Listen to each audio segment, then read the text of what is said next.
Thank you, Mr. Speaker. I rise to express my deep disappointment in the address by the President last night in this chamber. 20 years ago, President Clinton was in a similar position. He realized his policies weren't working. They'd just been overwhelmingly rejected by voters, and he faced the first Republican Congress in 40 years.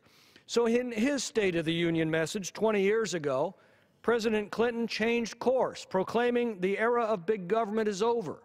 And he made good on that proclamation. He reached across the aisle to the Republican Congress, and together they achieved some amazing things for the American people.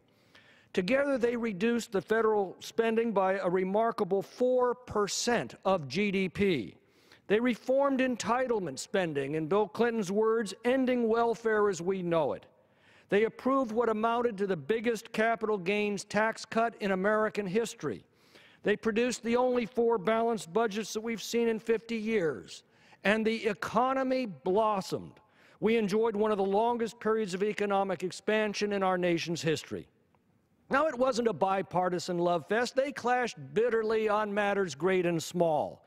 Yet their accomplishments produced prosperity for our nation and assured President Clinton's popularity that endures to this day. President Obama thus has a working, proven model to salvage the last 2 years of his failed presidency, and instead he is squandering it. The president says he wants to sock it to the wealthy by placing new and heavy taxes on investment. But the simple truth of the matter is, when you tax something, you get less of it. When you tax investment, you get less investment at precisely that time when our economy desperately needs greater investment for more and better paying jobs. A smaller percentage of our people are working today than at any time in more than 30 years. Until last year, median family income had fallen throughout this administration.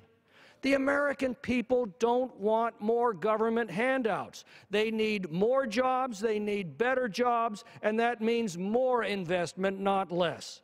They need a job market that isn't flooded with millions of illegal immigrants undercutting their wages and opportunities. Indeed, it was recently estimated that the number of illegal immigrants working in direct defiance of federal law is as much as the net increase in jobs throughout this administration. Most Americans are not getting ahead. We now suffer the highest corporate tax rate in the industrialized world, and American businesses are fleeing from it. Who would have thought that socialist Sweden would today be considered a tax haven compared to the United States? Our people need those American jobs back in America. Yet the president seeks to raise taxes still further at a time when the federal government is already extracting record tax revenues from our people. The percentage of our economy now consumed by federal taxes is well above the 40-year average.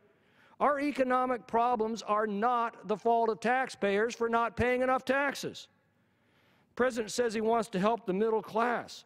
But the proposals he set before us last night would drag the middle class still farther down the dark road of debt and doubt and despair that we have been on.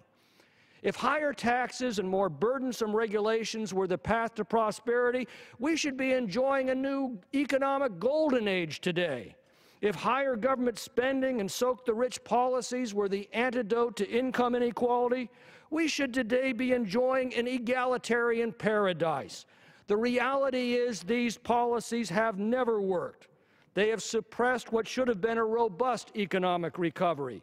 They have increased the economic inequalities in our society. They have buried our children under a mountain of debt that will stalk them for the rest of their lives. The answer to income inequality and economic stagnation is genuine economic growth that requires reducing the burdens that government has placed on our economy. It worked when Bill Clinton did it, when Ronald Reagan did it, when John F. Kennedy did it. In fact, Kennedy was right. A rising tide lifts all boats. Yet Barack Obama clings obstinately to the opposite policies. It shouldn't surprise us that he's getting the opposite results. He had a fleeting opportunity last night to bend to the will of the voters, reverse these policies, and redeem his place in history. Instead, Whittier's words seem appropriate this morning. Of all sad words of tongue and pen, the saddest are these: it might have been. I yield back.